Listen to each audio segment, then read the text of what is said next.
friends, far and wide. We are LIVE, live on a tasty Tuesday. What is good, everybody? I am Eric, your humble malt muser, and alongside Winston, the Whiskey Lap Cat, we are beaming the Whiskey Tube signal from my hometown, Chicago, Illinois, US&A. Happy fall, everybody. I hope everyone is doing well. Shout out to our friends down in South Florida who are bracing for hurricane. I hope you all stay safe. We got a good whiskey show lined up tonight. We got a featured bottle. I got another sample to get into. We got all sorts of good stuff to do.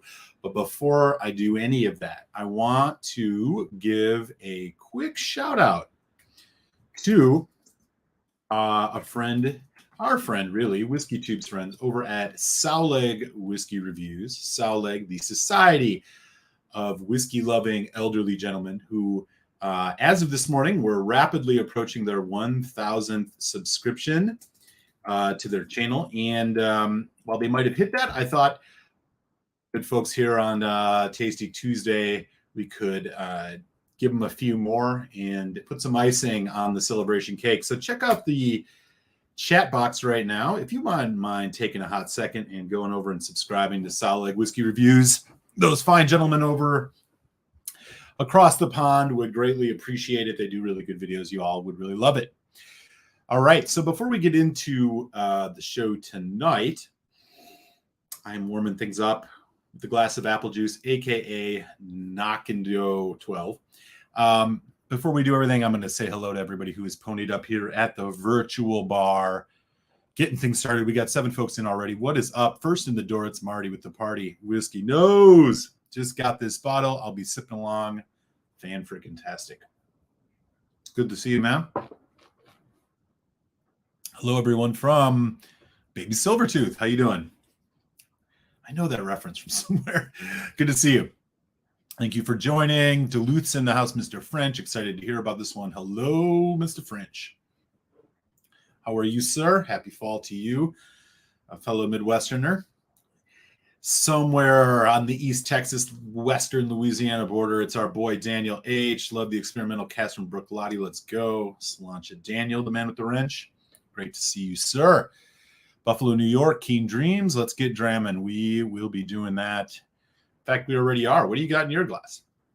I got one lined up right here. I think it's a Sauternes Cask. Really interested in this one. Yeah, we'll be getting into all that.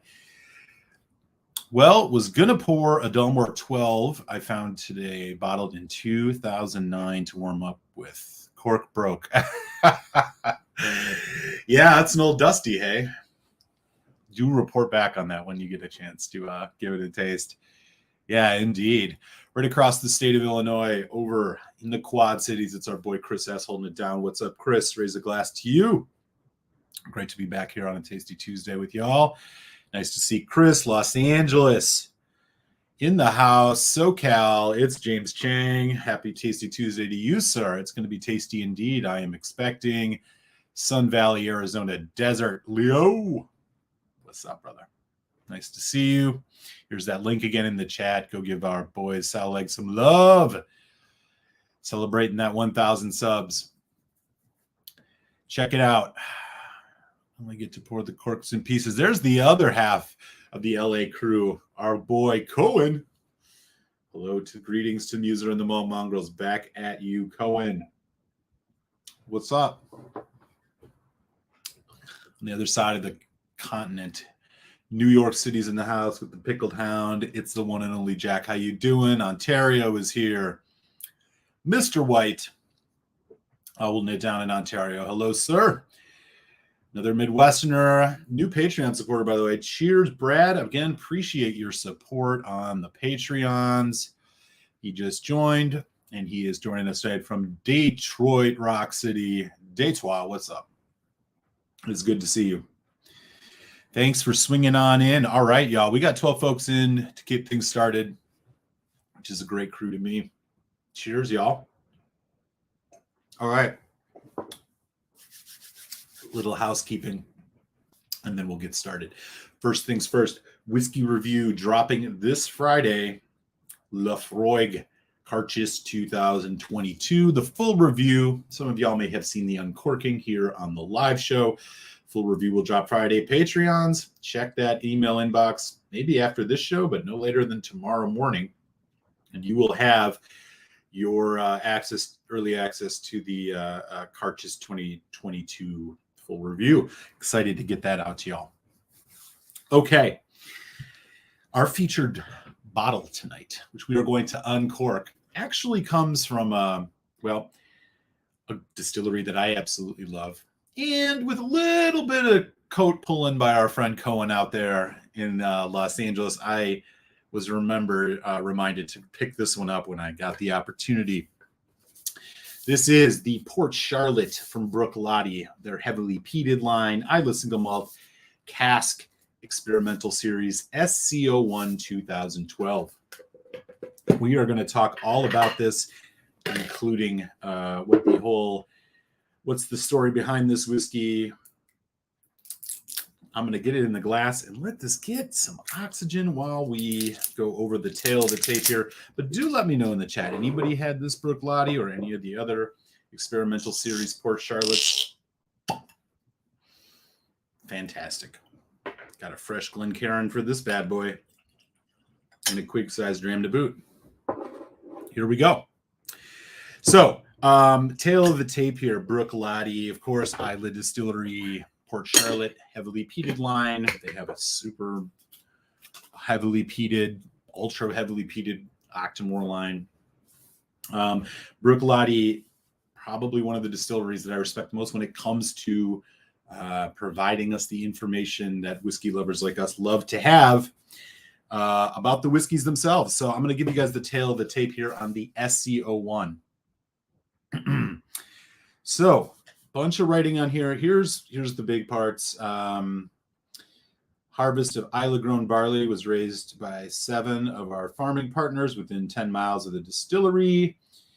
Malted to a heavyweight 40 ppms by our malt masters on Scotland.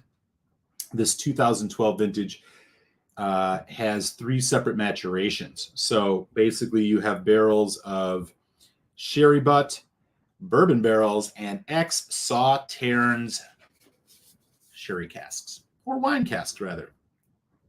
Blah, blah, blah, terroir. This is bottled at 55.2% ABV. The 2012, it says right here, 9-year-old whiskey. It is non-chill filtered and natural color, I believe. Does it say so here on the label? Let's take a quick look. It does not appear to say it here on the label. Let me just double check. I know that it definitely says it here on the tube. I just have to make sure. Yep. Non-chill filtered natural color. So, 9 years. Peat, local grown terroir influence going to be coming in through here from the 7 different farms. Barley on the Islay. It is non-chill natural color. Sherry Butts, bourbon barrel, ex-Sauternes cask. Ex-Sauternes cask. Ooh-wee. So, what is Sauternes? Sauternes comes out of France, Bordeaux region. It is a white grape derived, very sweet wine.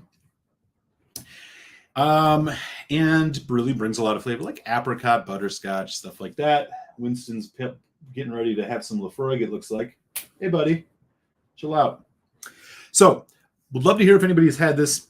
Drop it in the chat. I would also love to hear, let's talk a little bit about these different types of sherry and wine cask finishes. Hey, you mind? We got whiskey to talk about. Don't knock anything over. We'd love to hear which are your favorites. Are there any particular wine casks, sherry casks that you, that compel you to buy a bottle? Sauternes is high up on the list for me. I am a really big fan of Sauternes, along with Marsala, which has some similarities to Sauternes, except it comes from Italy. Hey, give me just a second. Oh, there he goes. Winston the mischievous whiskey cat. Also a big fan of PX, Spanish kind of fortified red sherry. But we'd love to hear what are the different types of sherries or wine casks you look for, in particular, if any, in a Scotch whiskey. And then do let me know if you have had the Port Charlotte SC01 9-year-old. We got this thing sitting here. I'm going to just say hello to a few more folks I see popping in the chat. Have a couple more sips of this Knockando, and then we will get ready for action. Northern Ireland's in the house. What up? Cheers to you, sir. I hope you are doing well. Great to see you, Al, man. Awesome to have you in the house. I still needed to purchase a limited edition Port Charlotte. I tried the Friends OLC and really enjoyed it. Yeah, there have been a couple. I recently did a review of the MC and MRC of this series. I have not had the OLC, and I believe there was one other, the PAC. I didn't have that one either. So we got an update on the old Dalmore that he's drinking. It sounds like it's pretty good. There's Marty's back. What's up? Yeah, Winston indeed, right? Madeira is one of my favorite cask maturations. Which one was that? There's D Pass, Central California. What's up? He's at work. We'll check in a couple hours. Good. Cheers to you, sir. Okay. You know what? I'm just going to kill this Knockando. We're spending too much time drinking this. And Winston is definitely making his presence known here on the show. Just not on camera. I don't know what he's doing. If you guys can hear this, he's pawing at various things. There we go. Anywho, back at it. After having the Aaron Sauternes, I became a big fan of that cask finish. Okay, I have not had that one, but I have heard about the bottle and I've seen it. That is good to hear. Arthur's in the house. Do you want to get their hands on the Lagavulin 11 Charred Oak? I do not even know about it. Is this a new Offerman edition?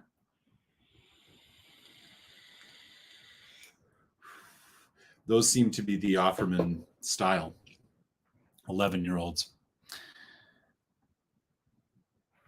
Finishes in general is fine. Yeah, really. No, not Port Charlie releases. Really just whatever kind of finishes in general that you like. Finishes or maturations. I'm curious. I mean, we'll talk about a couple of my favorites. As I mentioned, I love Marsala. I tend to, things with a Marsala finish or a Marsala maturation, I tend to give a second look. Same with Sauternes. Not as much as Marsala, but Sauternes, PX as well. Are really the three ones. Yeah, it's a new Offerman edition. Okay. Yeah, no, I have not seen it yet. Always something out there, y'all. All right. Speaking of peated whiskey, here we go. This is the color, the natural color of this sherry bourbon and Sauternes matured Port Charlotte SC01. Here's one more look at the bottle. Classic Port Charlotte bottle. Let's get into it. On the nose. Oh, man. Already. Bruichladdich. There are three very distinct things I want to point out about the nose of this right away. The first thing is, of course, this very resinous, earthy peat, which you tend to get a lot on the Port Charlottes. It is definitely here in full effect, as you would expect. In the middle is that Bruichladdich barley character, kind of like a farm, like rubbing fresh barley in your hands, the smell of it, golden, sweet, little bready. It's all there, and there's room for it in this glass, which is what I'm really enjoying. And then there's that Sauternes, peaches and cream. It's rounding everything off. A really nice, calm vanilla note in this. A complex whiskey for sure. Sweet, juicy, fruity, smoky, and earthy. So it's kind of like a sweet savory mix, I guess is the way I'd go with this. It smells fantastic. and is right in line with what I would say a lot of the port charlottes that I've had.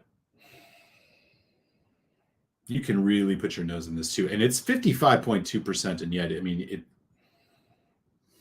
dangerously drinkable. That Sauternes just tones everything down and gives it kind of a juicy, fruity creaminess to it all. Really interested. Okay, here we go.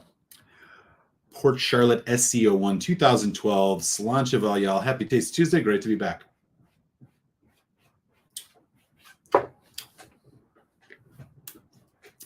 Mm-hmm.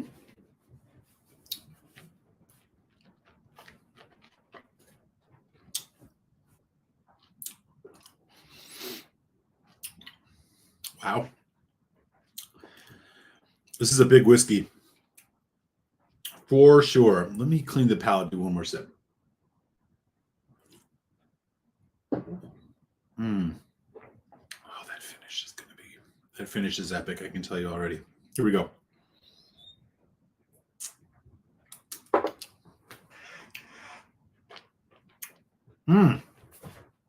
Okay. Sweet and rich on the arrival.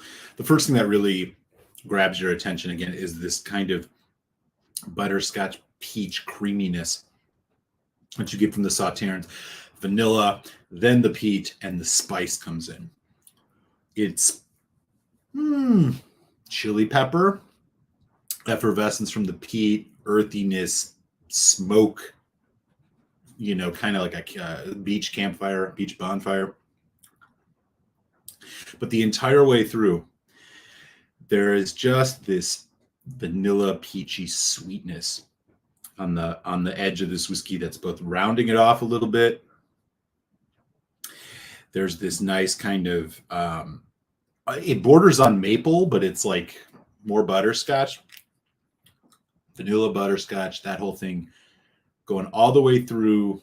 And in this finish, it's like caramel covered nuts, roasted nut, bit of chocolate, a little bit drying. It's an experience. And there's that smoke, ashy soot note that you get off of these. That's just hanging out, medium long finish. This is if you've had the Port Charlotte 10 before, scale back the red fruit notes a hair and increase the kind of more delicate, what do I want to say? Yellow fruit. This is quite good. It has a distinct kind of confectionery candy note, and then you just have this rich, resinous, tarry, fresh peat. Really, really good. What can I say? This is hitting pretty much everything I would imagine, and I'm thinking back to some other peated whiskeys I've had that are Sauternes, particularly the Kilchoman USA Batch 5. I think this whiskey is just a bit more put together. That one felt a little on the disjointed side. This one is not. At just 9 years, a really nice cohesive whiskey. Let's see what some water does. I got the Glenmorangie mini pitcher out, so we'll do this proper. I'm going to do about 4 drops, probably like a teaspoon and a half of water on this. Mostly because I want to just see how well this thing stays together as we go along here. Okay, so here we are with the water on it. Oh, man. I'm getting more citrus now. Vegetal. I just feel like no matter how old a Bruichladdich whiskey is, you just find layers to them. There's an interesting note here, and it's going to take me a second to actually put my finger on it, but what water is bringing out is kind of this, like, just one second. It's almost mineral, clay minerality. Now, that's something I normally associate with youth, and that could be what's showing up here. We'll see how it lands on the palate. But it's yeah, I mean, it's like fresh concrete almost. It's not overpowering. It's just in there. Again, the sweet icing on a cake fruit or fruit note, almost like a pineapple upside down cake type thing. That's what that Sauternes is like. There's like whipped topping.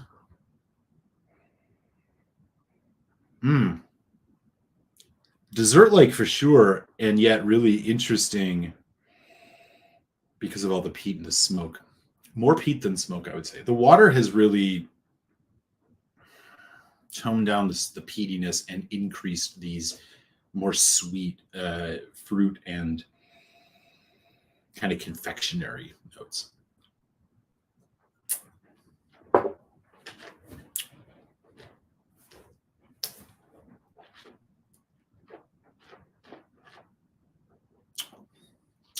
Fuck. Winner. Juicy. Okay, so here's what's going on with the water. It's making the wine finish pop more. It's making the sherry pop more. It's making the bourbon notes pop more. It also is drying this whiskey out a bit. The back end is much more dirty, fresh earth chocolate. It's like a kind of like a dark chocolate, like a bitter dark chocolate. Sweet bitter is really what you're getting here. Neat, it was more sweet savory. Manao, a bit more sweet bitter. Oak cask, again, medium long finish. That Sauternes cask just giving you these little pops of sweet fruit and butterscotch that is providing some balance to a kind of drier oak-driven palate, or oak-driven finish, I should say. This is a really good whiskey. I didn't expect much less. Port Charlotte doesn't really, or Bruichladdich don't really play. I don't often have Bruichladdich that disappoint me. I've had some that don't stun. And I guess that's the real question here. At around, first of all, probably something you got to get overseas. So you're looking in that $120 range, give or take. There might be some specialty shops in bigger cities like New York or Chicago, Los Angeles, places like that where you're going to be able to find this. Outside that, is this a whiskey you need to hunt down? I'm thinking back to the MC and the MRC01. I put this above the MRC01. I put this just a hair lower than the MC, strictly because, well, in part, I love Marsala a little bit more. And I feel like this one, the Sauternes, is a little overwhelmed with water. It's not disjointed. It's not like you're just getting like two very separate flavors. There's a bit of a harmony here, which I think, again, is a testament to Bruichladdich acumen with making whiskey, but it's just a little, like, it's still just a little overwhelmed with water. Nothing to really sneeze at. I think this is a solid 3.75 out of 5, if not close to a 4, depending on how much you love Sauternes. I think the price is probably about what you should pay for something like this, considering, you know, these types of cask finishes cost money. You're getting a cask strength, basically a cask strength whiskey. It's bottled with integrity. It's fucking Bruichladdich. What do you expect less? So I'm right there in that 3.754 range. I think it's that good. If you like a Sauternes whiskey, especially with peat, do yourself a favor and get yourself a taste of this. Winston the Whiskey Cat, what do you think? He's not that impressed, but he never is. Man.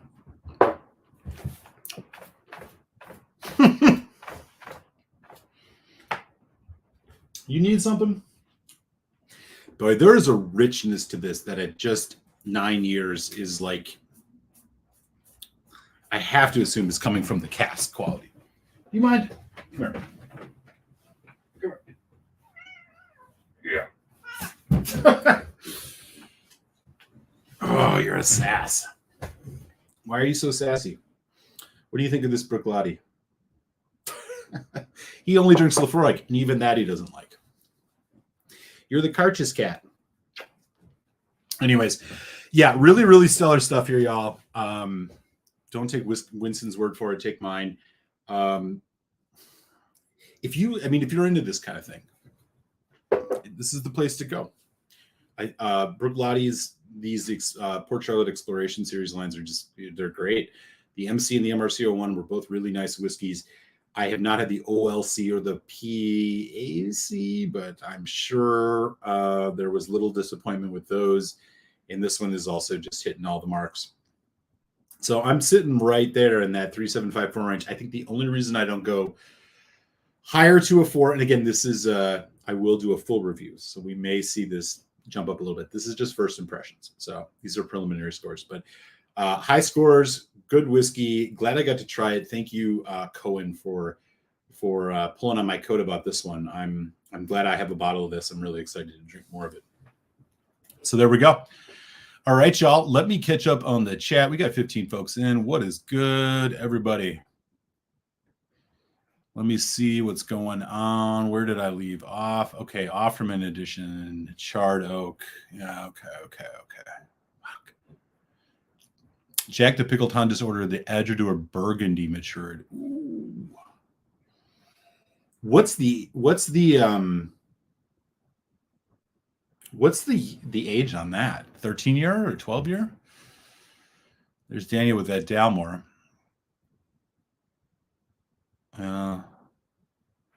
Sure. Whiskey Nose. Is there such a thing as butterscotch peat? I love it. Peat, like, yeah. Oh, that's right. You're drinking the same one. Yeah, right? A lot of butterscotch here.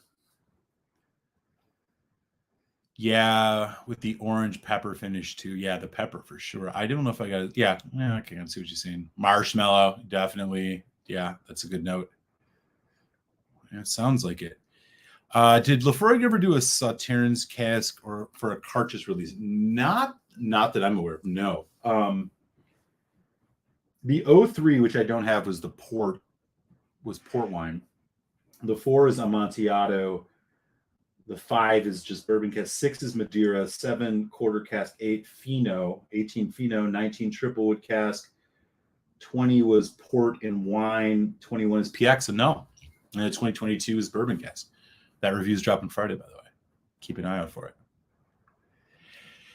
Leo, have you tried the various wines used to age Scott, specifically the types of sherry? I'm trying to round up some bottles to train the palate. Oh, like drink them specifically?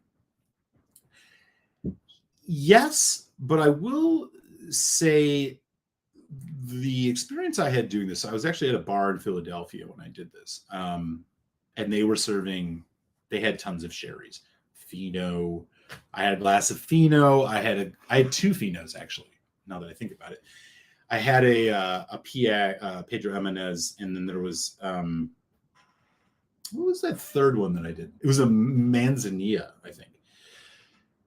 The difference between the 2 Finos that they gave me was pretty striking to my untrained palate on what they should have tasted like. Like, I didn't have a baseline. Like, what does straight up Fino taste like? So it was a bit difficult. I think since then I've kind of figured it out just from reading, but no, I've not invested any serious amount of like time in tasting them all raw, so to speak. I've of course had port wine enough to have a good sense of port, but like it's difficult, right? Because the varying qualities you get, especially not knowing, because it's not like a drink that you drink all the time, does affect your understanding of what it's supposed to taste like. So I would say like proceed with caution, and look for the most generalized notes across the experiences you have, instead of one and thinking like, oh, this is what Oloroso tastes like, because there's so many factors at play. There's things that you just don't know, right? And Malmuser, I see a special little Balvenie sitting on the shelf there with a pink hue in the canister. Yes. Yeah. I picked this up. Balvenie, the second Red Rose. This is a Australian Shiraz wine cask, 21-year-old. We'll be getting around to this. Look at the color of that, y'all. Got this as a little treat to myself. Actually, there's a few more that I got too. I got a 97 Bunnahabhain PX 22-year-old Moynia, peated one. Get into that. Where is that? that's somewhere around here. We'll get into that one of these days too. A couple of really nice whiskeys coming up. I'm a nerd that does that. Totally helps you understand the flavors of the different casks. You have a low love for the wines now too. That's cool. Edward R10 is 60%. Which PC did you like more, PAC01? Is that to me? I'm not sure. I didn't have PAC01, unfortunately.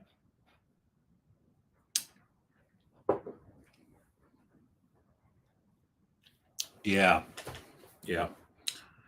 I also got a 22-year-old PX finished Benriach called the Benriach 22 Albarizia. 46% non-chill natural. So we got a couple fun ones coming up. I think it'll be, I've bought a couple celebratory type whiskeys if you caught the live stream last Friday.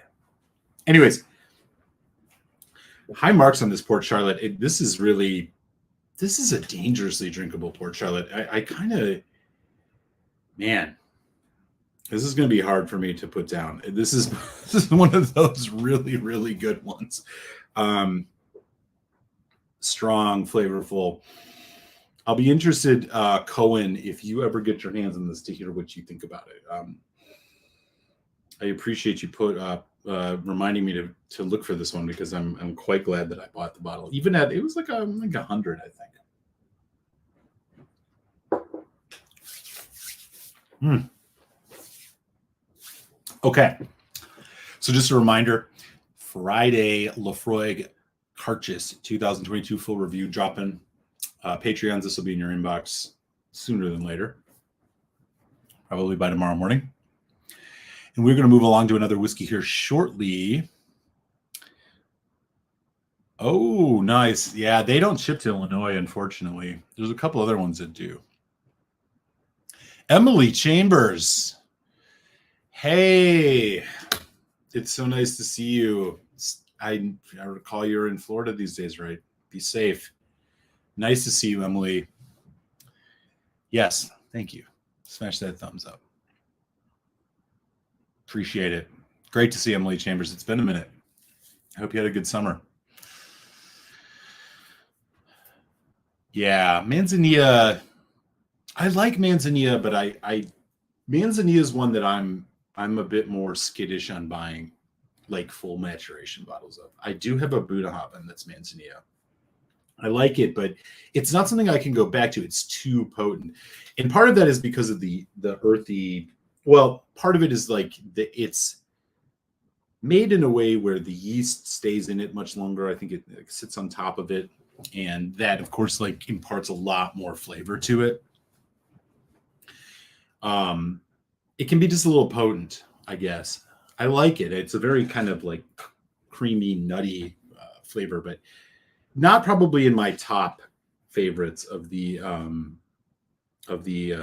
wine cask finishes, or the finishes in general that are not bourbon. Yeah, I think PX Sauternes, PX very sweet. Sauternes also very sweet, but on the way more white fruit side. And what was my third one? Marsala, which I just freaking love. I love Marsala. Show me a Marsala, Marsala matured single malt Scotch, and if it's peated, especially, believe me, I'll be all over it sooner than later. I love Marsala. I have actually some Marsala rums too that I just really, really enjoy. Yeah, probably my favorite overall outside PX.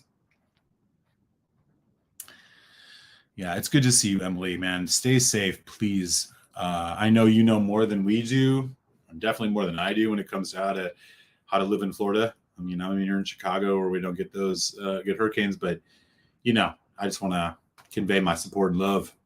Stay safe.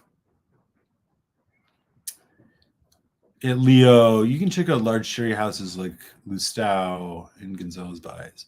Affordable sherries across the range from Finos. Oh, nice. Muscatel. Yeah, Muscatel really good too. Yeah, back at you. Didn't you get Cavalan Manzanilla also? No. The Cavalans that I have I have Fino, Amontillado, Port, and Oloroso, and then the bourbon cask and the Vino Barrique. So yeah, no, I did not get the Manzanilla. I had a choice between the Muscatel and the Manzanilla, and I got the Muscatel. Yeah, this is too much Manzanilla for me. I like it, but I have a Bunnahabhain Manzanilla. I really should review that soon, which I like. But again, I haven't busted it out that much because it's such a, it's not a like niche flavor. Like it's very well in the mainstream of kind of flavor profiles, but it's just a little too much for me. Manzanilla is kind of like amaretto. If you make a cocktail with amaretto, you make a Godfather, for example, blended Scotch amaretto, sort of Manzanilla-like. And so like if you really love that flavor and want to drink that all night or have 4 drams of it, maybe Manzanilla is your thing. Otherwise, I think with Manzanilla, it's like you have 1 or 2 whiskeys maybe that have it, that finish or maturation, and then you're kind of like, you have 1 or 2 drams of it, right? That's why I don't know much Manzanilla stuff. That's just my personal palate. It's not, anything else. Marilyn's in the house. What up, Mike B? Great to see you, sir. I haven't even opened it. I'm sure it's probably fine. I got it cheap. That's the only reason I bought it. It's going to taste like bourbon, But anyways, yeah. So that's like my thing about Manzanilla. It's mostly I just don't want to drink multiple drams of it. So I don't buy much Manzanilla matured stuff. And I won't pay large prices for it. Things that I will pay for more expensive bottles of because I like the finish or the maturation is PX, Sauternes, stuff that's not as, it's more complimentary than overwhelming. And I know PX can be pretty overwhelming, but I make an exception for that because I love it. Sauternes, Marsala, things that they're not quite as, I find that they're just not as overwhelming as Manzanilla is for me. And that's just kind of how it is. Fino's fine. I just don't really, Fino's a much drier whiskey. So if you think of a drier sherry, so if you're thinking about sherries, which is what we've been talking about, on the one side, you got your Oloroso, kind of Christmas spice, darker red fruits, things like that. On the other side of the spectrum of your Fino, it's like sharper, tartar, more like white wine. Not a white wine, but more like that, right? It's crisper, stuff like that. Fino's fine. I like the Lefroy Fino, but I don't, again, like go and look for Fino cask finishes like I do Marsala cask finishes. And then like Amontillado, which is probably one of the ones I like, more too. It's maybe a tier 2 for me. I just don't have a lot. I mean, Amontillado is expensive, and that's part of the issue. I don't have much Amontillados, but I like it. But yeah, I mean, as far as your run-of-the-mill stuff, I like Oloroso, of course. Most of it's Oloroso, but if I had a choice, PX, Marsala, and Sauternes are kind of my wheelhouse, and I'd love to hear what other folks got to say. Hey, Dram Dude's in the house. What's up, San Francisco Bay Area? Cheers, man. Great to see you, Palicrint. Yeah. Well, see, now we're getting into more like a brandy, right? That's more of a brandy thing. I am not a big brandy fan.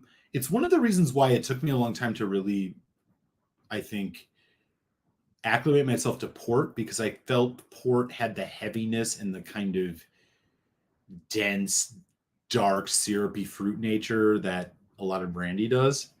I've since kind of turned the corner on port, but I'm not a huge brandy cask person or brandy drinker for that matter. I'm much more prefer Armagnac. But yeah, I've only had one whiskey that had the Pellegrino finish, and I don't know if it did justice, so I can't speak too much on it, but I've heard good things. Do you have any that you recommend? Oh man, I'm sorry to hear that, bro. I'm not sure I've tried anything with Manzanillo. Well, now I'm sending you some Chicago beers. I'll send you that Bunnahabhain Manzanillo. Once you taste it, you'll taste it in everything that you have that is Manzanillo. Best Glenfarclas I ever had was a Fino cask. Very unusual with them. I didn't even know they did that. Yeah, wow.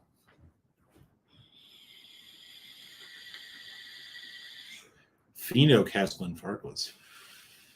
I still have that family cask. I'm not going to do it tonight because of I'm going to drink all this peat, but I'm going to get into that soon. Okay, I'm going to pour the next dram.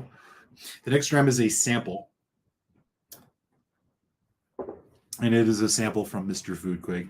It's a Canadian whiskey, but I think it's apropos for what we've been drinking tonight. I won't wax too much on it because I'm sure not many people have had it, but I just want to... This just sounds fucking interesting.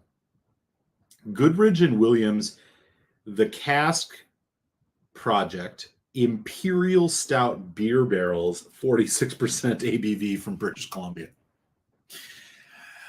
I mean, if you're going to follow up a heavily peated whiskey like this delicious Port Charlotte SCO1, why not an Imperial beer cask? So let's try it. I'm going to get this in the glass here, but I'd love to continue talking about people's favorite sherry finishes and maturations. I'd love to hear, like, put your top 3 in the chat. I know a couple of folks have mentioned some already, but I'd love to just kind of hear if there are any that you gravitate towards. What are they? As I said, mine, PX, Sauternes, Marsala. Well, in order, it would be Marsala, PX, Sauternes. But I'd love to hear what other folks have to say about that. And Quig definitely taped the all living hell out of this bottle. So it might take me a hot second to open this. Got a knife around here. All right. Let's see if I'm going to the hospital or not. Ready? All right. Survived another one. All right, Quig. Here we go. Maybe some of our Canadian friends in the house have opinions about this dram. But it's an Imperial beer barrel finish, which I am not sure I've had a beer barrel finished whiskey. I have had whiskeys that have beer yeast in them. I'm thinking about the one out of Portland. What is that? Just not Westland, Westward. So I'm going to assume this is going to smell like beer. Here we go. It does. Shocking. Good to see we got 18 folks in. Hit that thumbs up. Would appreciate that, y'all. And of course, sub if you haven't. Would love to have you on the line to spam you with lots of good whiskey reviews. Let me catch up here. What does Glenfarclas 25 typically go for? I saw 25 today for 180. Don't buy it. That whiskey is not good. I think that's one of my most regrettable reviews. I think I gave that a 3.5. If I reviewed it again, I'd give it a 2.5. But I did that very early in my channel. Way back in 2018. No. Don't spend your money on it. Yeah. Yeah, I think it's the most common, but yeah, no, you're absolutely right. And honestly, a lot of it, Jack, to your point, comes back to like the lack of disclosure by so many distilleries. I was recording a review before this of the M&H Chardonnay cask, and it'll come out in a couple of weeks. But they're like hella, they're like completely full of disclosure, similar to this Bruichladdich that we just did. At least they tell you some of these you don't know. I mean, it could be PX. You wouldn't fucking know. Peter Deanston, 1907. Yeah, that's one that I never did get my hands on. I had the organic PX that. Oh no, that was the 20. Was it 2007? That one wasn't very good. Yeah, I can only imagine, man. That's got to be a hell of a whiskey. I'm not even familiar enough with the flavor profile of that, brandy-esque finish to even comment on it, but I've heard great things, and I've heard about that bottle. Yeah. Well, Quig put some effort into this one. Have you had this one, by the way? Goodridge and Williams Imperial Cask? You killed my brother Pedro. I think I'm following you on this. Offerman Guinness. Yeah. Okay, that's a good point. The Offerman Guinness is right. But that one was so peated. It's like, I did pick up the Guinness. Okay, so I stand corrected. Jack's right about that. Yeah, you sent me one of those. I don't know if it's a stout cask or not, but I remember you sent me one of those. Was there not a distillery in Michigan that did beer barrel finishes? There is. I know Corsair does, but they're out in California. Not New Holland doesn't do spirits, but is it, or do they? Yeah, there's somebody. I know what you're talking about. No. Don't save your $180. Don't buy the Glenfarclas 25. It sucks. Sorry, it's true. Yes, yeah, I've got some really good ones. He sends me so many really nice. He sends me a lot of really nice Canadian stuff that I can't find here in the U.S. You know how it is, and we can't find crap for Canadian whiskey here. That's interesting. I do want to just actually linger one more second on the Glenfarclas 25. I don't want to just say it sucks. What I want to say is that it sucks really bad. And what I mean by that is, if you think, like I did when I was first on my journey, that you're landing a great deal on a 25-year-old malt that's going to really blow your mind, and wow, I'm really tasting what an old whiskey tastes like, and you buy the Glenfarclas 25 thinking that, you are sadly mistaken. I learned that when I first had the Ball Blair 25, which was the second really old whiskey I had after that. The problem with the Glenfarclas 25 is simply this, and I will premise this by saying I have not had this in a couple of years, but I can't imagine it's gotten better. Number one, it's 43%. That's not always a bad thing. I mean, it's never ideal, but it's not always a bad thing. But the problem with the Glenfarclas 25 is that the casks are so tired. If you think you're going to get some rich, interesting single malt whiskey out of that, you are not. You're not. Maybe you get a little longer finish. The nuance and subtlety you would expect of a 25-year whiskey was non-existent in that. And to be honest with you, I don't think it's worth $130. I wouldn't buy it for $130. This is my opinion. It's not good. Nor is the 21 for that matter. The Glenfarclas 15 is I would give a full point better than the Glenfarclas 25, and that's just a fact. It's not good. You'll buy it. If you buy it early in your journey, you'll be disappointed. If you buy it later in your journey, you'll be really disappointed. And I think it just stems from the fact that, again, the casks that they seem to be using are tired and inactive. It is a bargain for a reason. Saner world, we wouldn't pay more than $180 for 25-year-old whiskeys, but we don't live in the same world. So when Glenfarclas is trying to sell you one for $180, be suspicious. And that's what I'll say about that.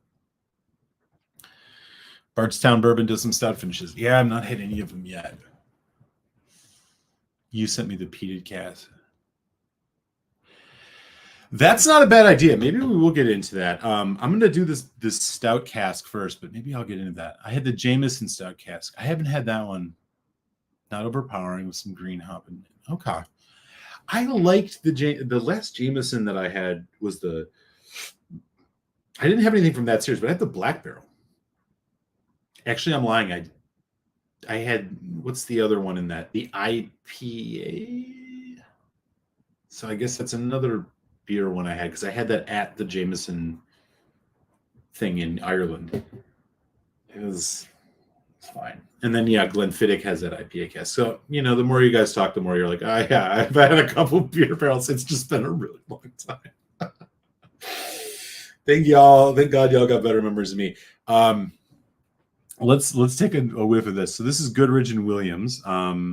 It is a non-aged statement whiskey. Apparently, this is something you can get in Canada. 46% ABV, BC, British Columbia. It smells. It's got some sharpness. It's got a lot of sweetness. It's got a bit of malty or yeastiness.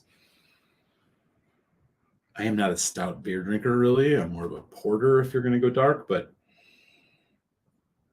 my girlfriend feels the opposite. She would probably really enjoy this.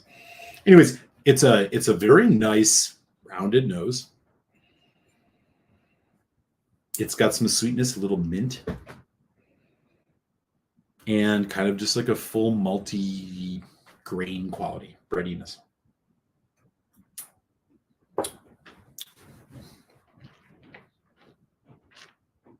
Mm. Mm-hmm. Mm. Oh, this is nice. Full body, really rich, really rich. Still going. Oh wow, this is quite good. Let me do one more sip. I got to get my bearings on this one.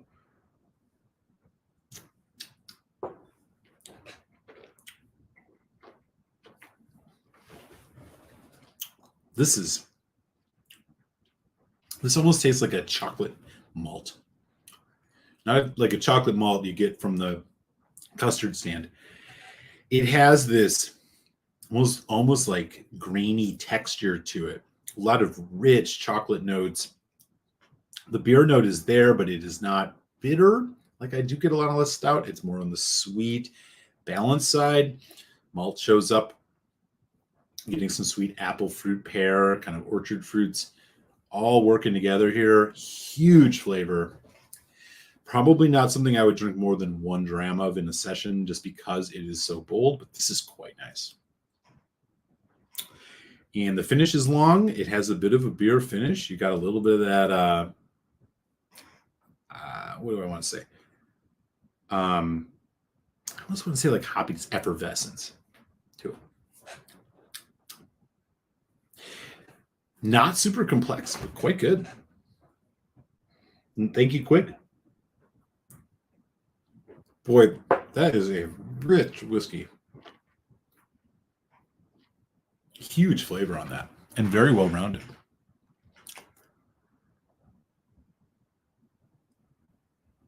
Oh, nice. I may pour that when I get home. I didn't know they had a porter. Damn, that sounds fantastic.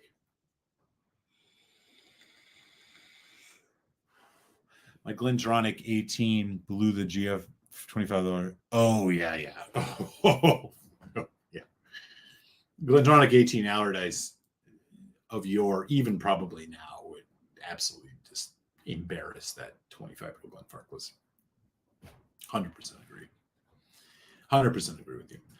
I have a couple Parliaments from this year that are, which I should do, which are like, this is the last year before they turn over into 21s. They're all 27 years.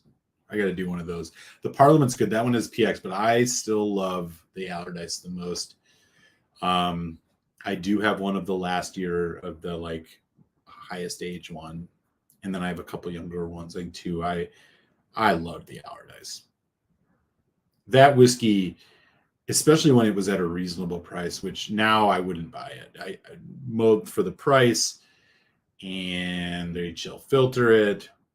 It's probably not the same, but I'll tell you, like the one you're talking about, Allardyce 2 years ago, 3 years ago, killer.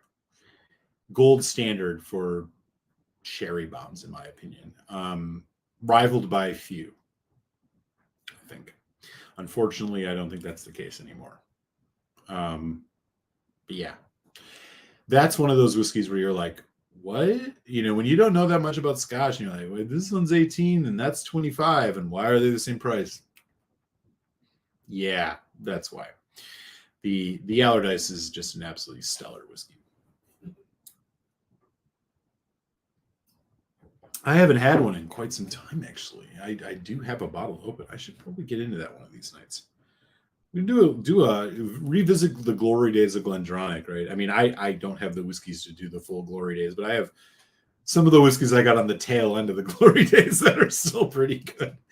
I don't know what the new Allardyce is like. I'm sure it's still better than the Glenfarclas 25, but maybe not with the price taken into consideration. Interesting.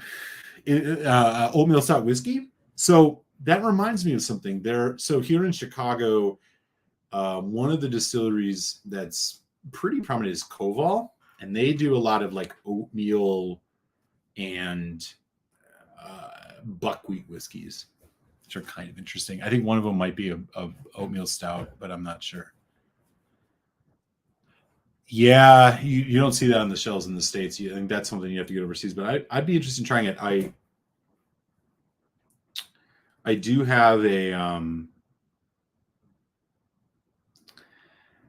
have a couple Glenfarclases still left that I want to do. I did just recently do the 15, which I really liked. And again, you have to go overseas to get that. They don't have the 15 here in the States. We'd love to see Allardyce versus Parliament video. Oh, okay. We might be able to do that. We might be able to do that for sure. They're a little different. The Allardyce of the line, at least back in the day, the Allardyce was the only one that was full Oloroso. The PX, the 21 and the 15, and I think even the 12 had PX in it. But it would still be a fun thing to do. I'll keep that in mind for sure, man. That's a really good one. That's a great idea. Cheers, Leo. All right. So we're about to hit that hour mark. I think we're going to keep going for a little while, y'all. We got 16 folks in, man. What's up? Hit that thumbs up. I hope you're all enjoying yourselves. Just to recap, hang on. There's an interesting black licorice sweetness coming through from this Goodridge and Williams whiskey. This is really good. I don't want a full bottle of it, but I want like a half bottle of it. I want like a half bottle. We did a uncorking preliminary review here of the SC01 tonight from Port Charlotte, or Bruichladdich Port Charlotte line. Good stuff. 375. Knocking on the door of a 4 out of 5 whiskey. Sauternes cask added to it. Fantastic stuff. Whiskey review dropping Friday. Lefroy Carchis 2022.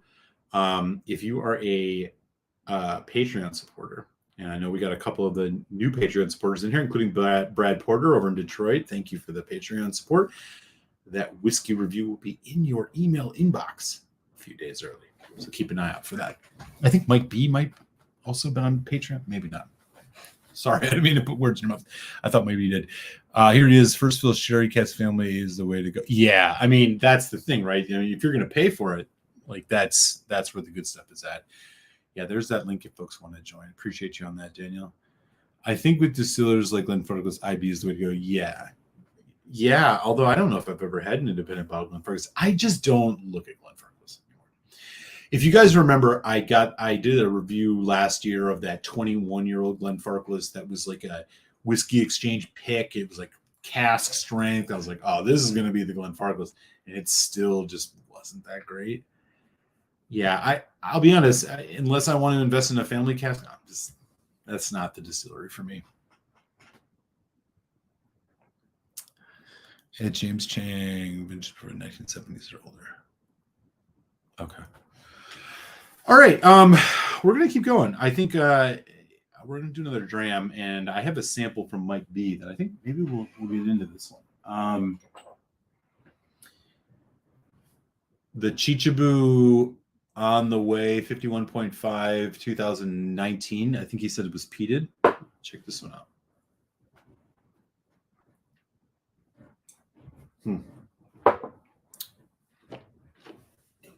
I like this Goodridge and Williams, but it's not. I don't know if it's a whiskey I'd buy, but really, really good. This is again one of the reasons I love doing sample swaps with Quig. You get to try all these great Canadian whiskeys that you can't find here. You guys should check out his channel if you're not. Man, bro, appreciate you, dude, with the $5 super chat. Yeah, thank you, man. I appreciate that. Yeah, I will. I'll send you that Buna Manzanilla along with those Chicago beers, and yeah, I'd love to try it. Peated Glenfarclas? Fuck yeah. Let's do it. Thank you for the $5 super chat, man. That is super cool of you. San Francisco's in the house. It's Gary. What's up, Gary? How you doing, man? Good to see you. Okay. I'm going to get this in the glass, and if Mike B is still in the house, if you wouldn't mind sharing the tail of the tape here on this whiskey, that would be great, because I have never had Chichabu on the way. Oh, I've never had it all, let alone this one. So if you have any stats or deets on it, I'd love to give it a try. I know it's Japanese whiskey. I know it's peated. Oh, man, that smells amazing. Very floral. I just got home after picking up a Springbank 15-year-old that I coincidentally found locally. Oh, not the rum cask or the regular old Springbank 15. I mean, either way, it's a win. Those are both really good whiskeys. On the way is lightly peated. Okay, cool. Right on, y'all. And we got 18 folks, 17 folks in. This is great. Okay.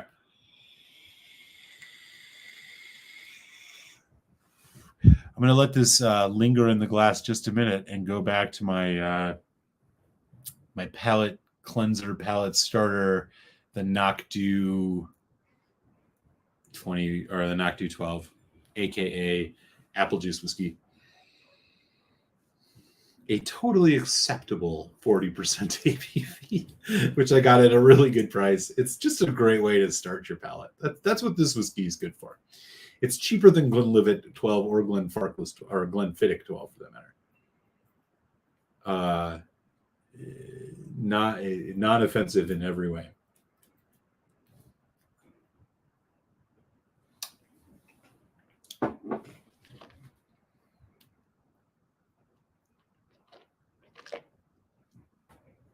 Okay, so this is the Chichabu that we're talking about. Okay, great to know.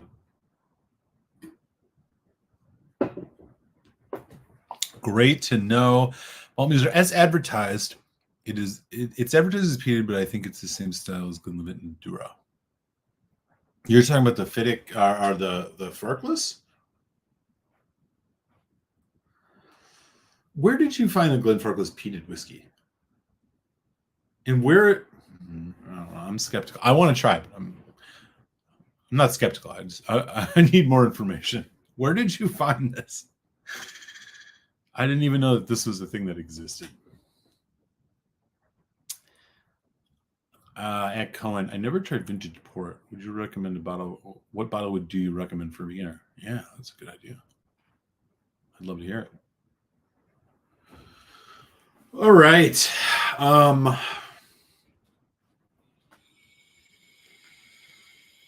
We're getting into the fun half. This is where I no longer have anything planned, and we're just going with the flow. It's been, I didn't get to hang out last week, so I'm glad we get to do it this week. Okay. Chichabu, by the way, 6 to 10 years of peated whiskey. According to Mike, this is a sample from Mike B out in Maryland. Thank you, sir. He generously brought this to me while we enjoyed a couple bourbons in downtown Chicago a few weeks back. It was very nice to hang out. I appreciate that. That was super cool. Now, as for this delicious whiskey he's provided me, let's take a check. Is this something that's readily available? I get a very distinct anise note on this. And I mean a sweet German Christmas cookie anise. Anise, kind of a licorice, black licorice note. Floral, sweet, light. So we're in that side of the spectrum here. Wow. As for the peat,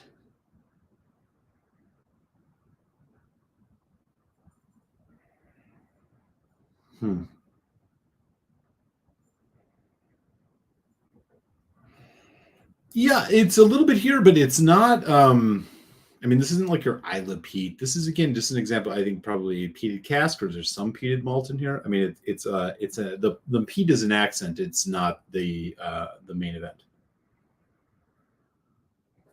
It smells really nice. Again, floral, sweet, anise, like a anise seed, not black licorice driven.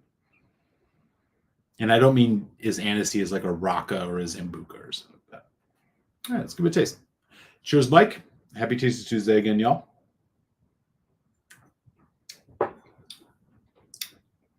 Oh.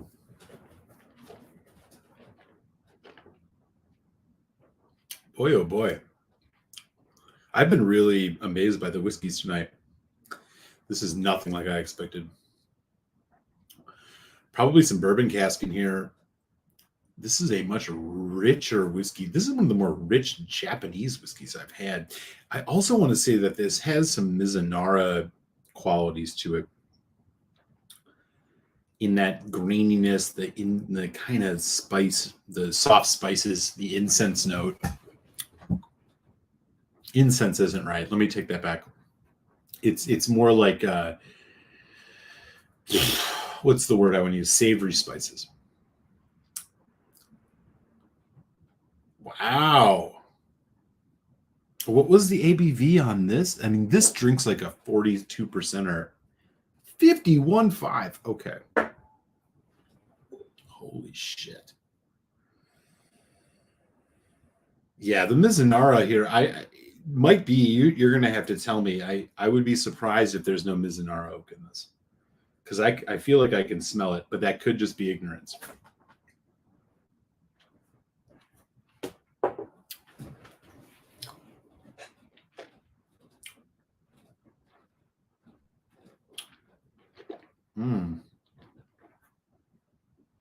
Oh, this has to have Mizunara. This is great.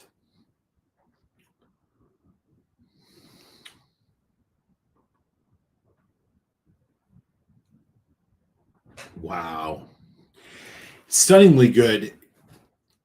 It's bold in it. It's a sharp whiskey. It's a sweet whiskey.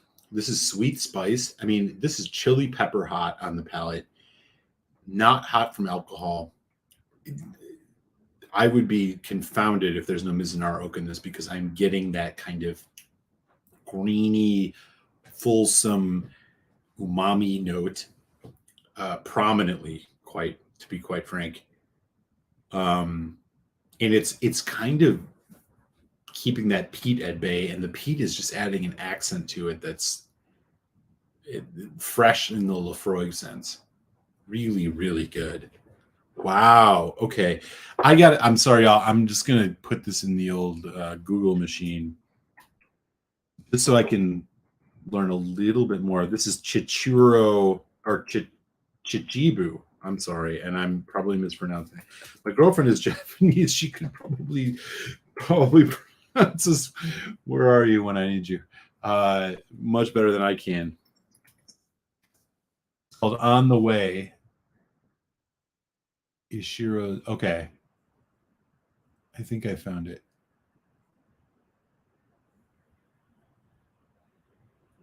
On Whiskey Base here. Okay. Yeah, here it is on Whiskey Base. Hops. Yeah, okay. That makes total sense. So it just says bourbon cask. Maybe this isn't right. The problem with Whiskey Base is there's just too many damn things in here. So it just says bourbon. I don't know if this is the right posting because to me there's just no freaking way that there's not Mizunara in this. There's Mizunara in this for sure. There has to be. If I'm not, then I don't know anything about whiskey. I'm assuming that this Whiskey Base posting is not the correct one for this whiskey.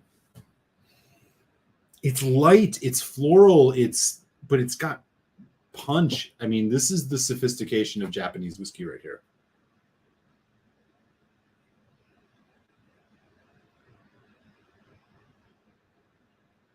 Oh, there's like a violet, like lavender tea note. I know, man. I know what this sounds like. But it's true. And I'm looking at the prices. This is not a cheap whiskey.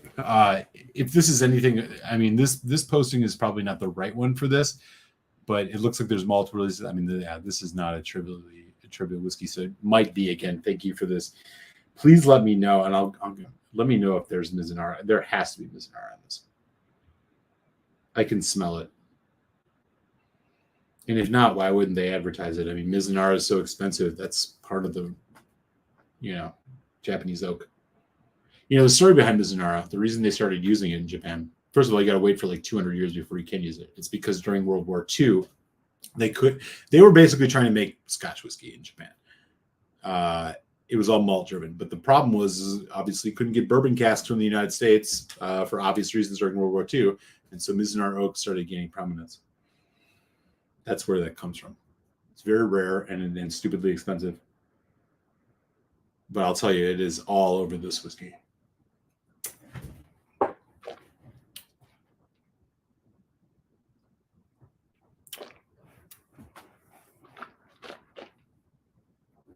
For 4.5. This is stunningly good whiskey. I'm being serious. I don't know what the price is, but the richness, the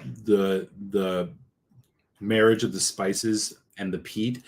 I don't know if I've had a peated whiskey that has this level of like integration with everything, where it's actually lifting up and elevating the what I think is Mizunara oak and the bourbon cask, which is definitely also at play here.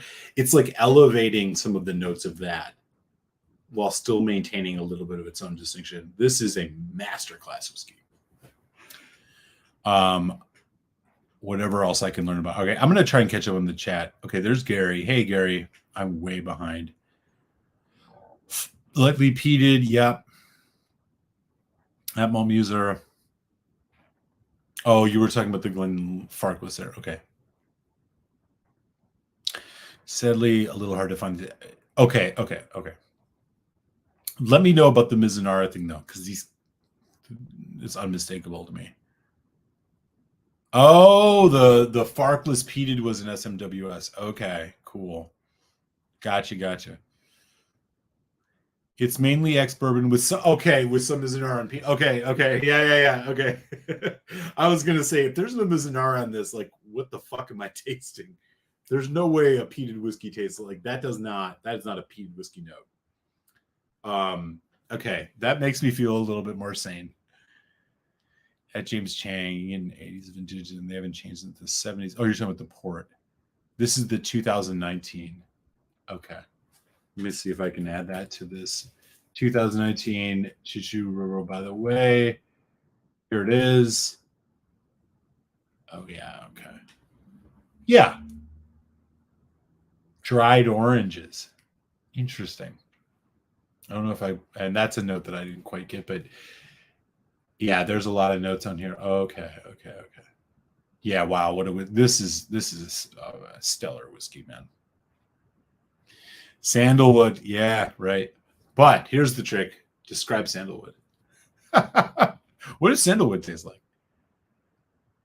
Oh yeah, thank you. Yeah, yeah. But the prices are way too crazy. Yeah, it seems like it. Yes, there is Mizunara. Leo, okay. Educate me. Oh, no shit. Oh, wow. Okay. This man. Cinnamon red hot candy, too, by the way. Like somehow in a toned down way. This is easily a 4. What did I say? 4 or 5? This is like right up there. This is one of the better Japanese whiskeys I've ever had. Holy shit. It's incredible how pungent, and potent and forward these notes are, yet subtle when playing against each other. Like there is a style and engineering of this whiskey in a way that I just seldom find. It's really that masterclass. Hey, what's up, London? There he is. Good to see you, man. That should do it. I mean, if it's not that, then what else? You got to go Lafroig 10 cast strength, right? I mean, you feel better soon, Drem dude. That sucks. Yeah. No, I honestly, I got a couple of friends here in Chicago who are going through it right now too. I'm gonna put some water on this. We're gonna bust out our little trusty Glenmorangie teacup here, which I got some nice cold spring water in. We're gonna put a couple drops here on this. By the way, Chichirbu, and see what else we get here.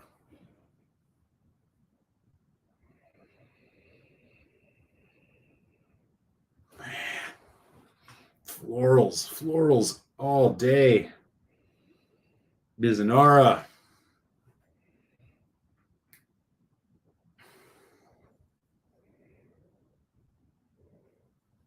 Wow, what a stellar whiskey! And at 46%, the drops on this are crawling down the sides.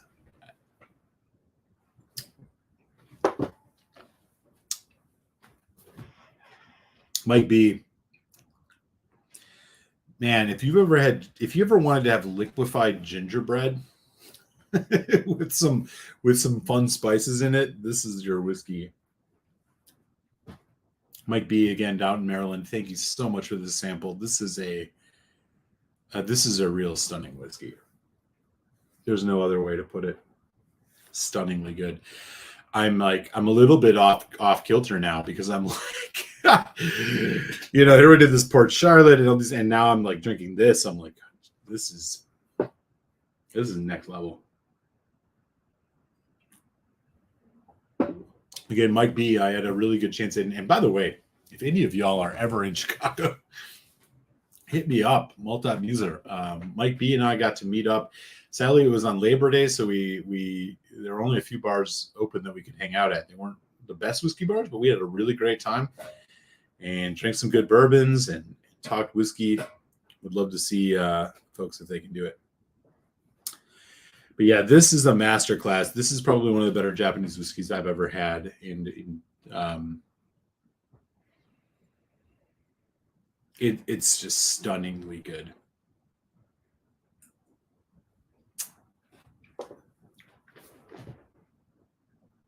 I think I'll probably do one more after this, just because I feel like I got to end on something more,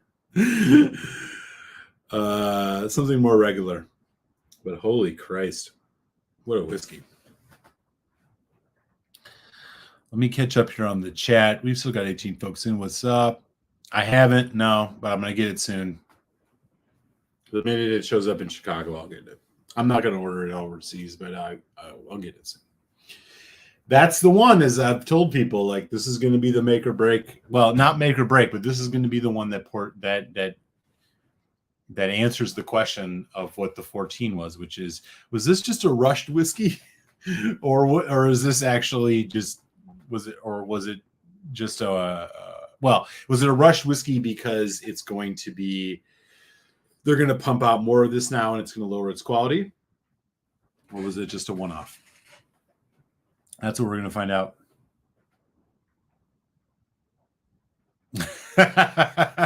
Yeah. Yeah, thank you, man. This is a masterclass whiskey, man. I really appreciate this sample. I'm impressed. Popping in to drop a like, but I got to get off. Hey, you do you, brother. Good to see Top D in the house, man. Even for a second while he's got to go do his business. Good to see you, man. Hope everything is good with you, Top Shelf. Justin, I may have something to challenge the liquid gingerbread. I'll send that too. Yeah, do it. Top Shelf. Yeah, he's doing his thing. This is the Chichibu. It's a Japanese whiskey. It's called On the Way 2019, 51.5% ABV. Killer whiskey, man. He's working and he's got to get up early. Yeah, man, I feel you on that. Do your thing, man. Great to see you.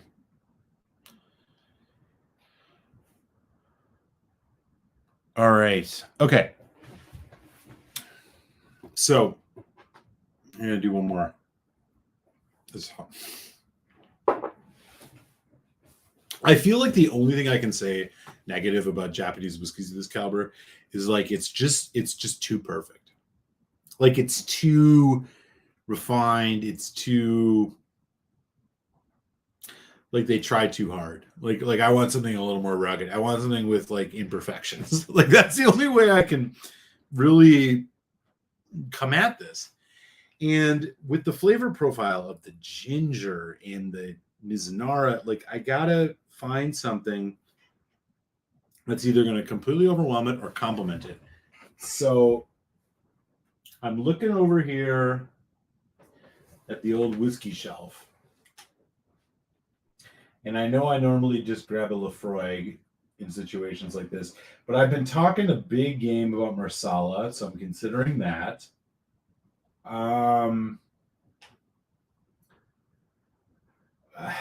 I don't even really want to do that.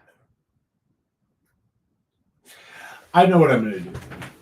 I'm going to go totally the opposite way. And I'm going to go to a whiskey that I uncorked on a live stream a few weeks ago, or last week, but I haven't done with the Tuesday folks. This is the Catalan Vinho Barrique.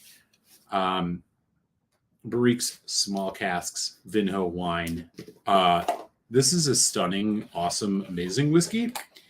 And I opened it the other week, and I think I was giving it in that 3.5, 3.75 range. And I think, 4.5, 4.75 range. And I figured, fuck it. This is the whiskey. This is the way to go to try to even compete with this Japanese whiskey I just had. Because this is going to be rich. This isn't going to have a lot of spice. It's not going to have it's not going to have any peat. This is just going to give me a soft, smooth, rich, awesome landing. As I said the other week before, and I will say this again, at around $225, if you are looking for a special whiskey, a whiskey to open every once in a while, a whiskey that if you are a sherry lover, or a just wine cask finish lover, you want the full-on punch of a Aberlour Arbona, but with more refinement and richness and not youth, this is the whiskey you want. I think I gave this a 4.5 when I was drinking it the other day. I will do a full review. It is like nectar syrup of the gods. We're going to do a quick dram of this here.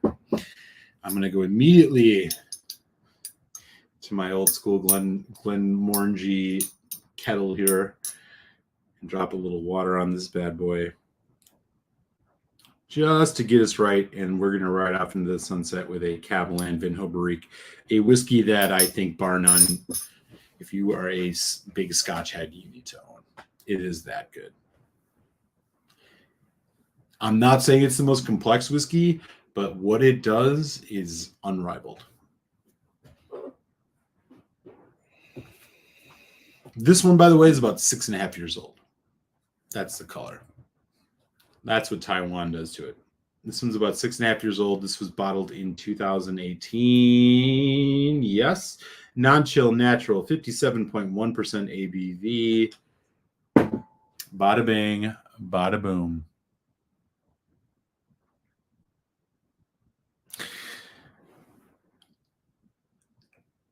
Oh, there's definitely whiskeys you can get that are amazing at that. Definitely. Ben Romick Sherry Cask, Contrast Peat Smoke Sherry Cask, among others. You're looking for a sherry bomb at that price? Let me introduce you to a friend of mine. Aaron, the Bodega.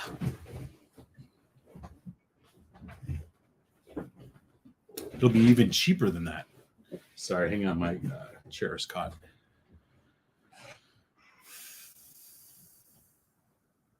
Coates is in the house. What up, Coates? How you doing, brother? Happy Tasty Tuesday. I know I have one that I haven't opened. I just ordered another one of the 10-year-old straight from the cask. We'll be doing that soon. I'm looking forward to it. Yeah, I have one already. I know that there are options available for that. And folks who maybe haven't been paying attention, the parity or the exchange rate between the British pound and the US dollar is currently at its lowest in 5 years, like $1.08. So if you're thinking about ordering some whiskey from places like, I don't know, Whiskey World, now is the time to do it. Take out a second mortgage, order those bottles, because ain't gonna last long.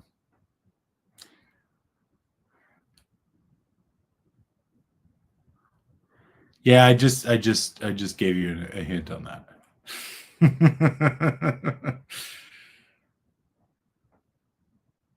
Yes. Oh, well, let's do it. Yeah, exactly. Yeah, let's exchange examples. I'm just telling you, the exchange rate between the US dollar and the British pound is at like $1.08 right now, which is normally it's $1.30. So combine that to a $250 bottle. It's the best time to buy whiskey over from England and have it shipped to you. So if you are fortunate enough to live in a state that does so, my whiskey loving advice from one whiskey lover to another is do your shopping now. And next week, I'm going to tell you probably about a website that I don't recommend that you ever give money to again, because they've royally screwed me over. It is not one that I mentioned tonight, but I will talk about it next week. We'll leave that aside for now.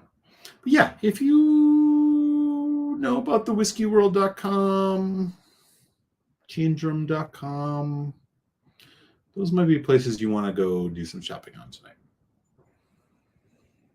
Get it while it's hot. You're not going to find better deals. Here we go. Vinho Barrique.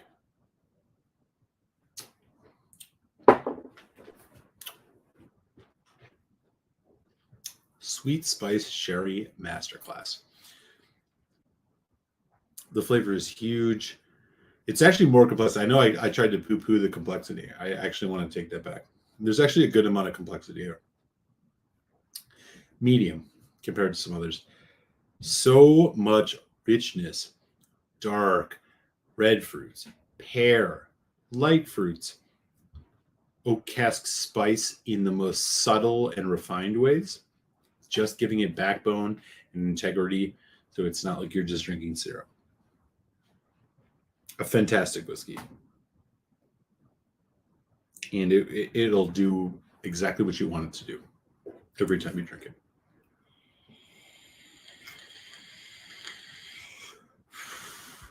I want 7 bottles of this. I really do. And this finish of like a light, it's like honeycomb, not honey, like honeycomb, raw elemental honey, vanilla, caramel, chocolate, tons of just juicy medium red fruits, slightly berried, but not too far so that it's too citric.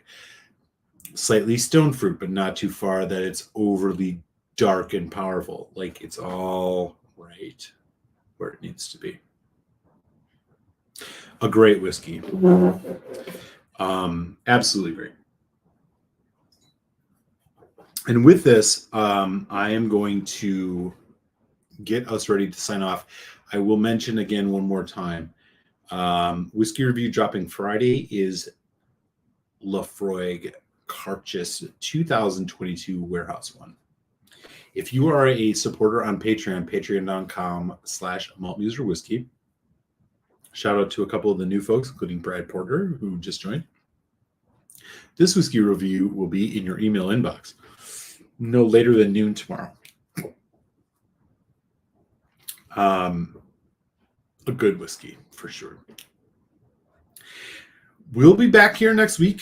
Tasty Tuesday continues. I hope everybody's had a good start to their fall. Again, I want to send a shout out of love and support to the folks down in Florida who are, in many cases, preparing or fleeing from Hurricane Ian. Terrifying stuff. Please be safe and be well.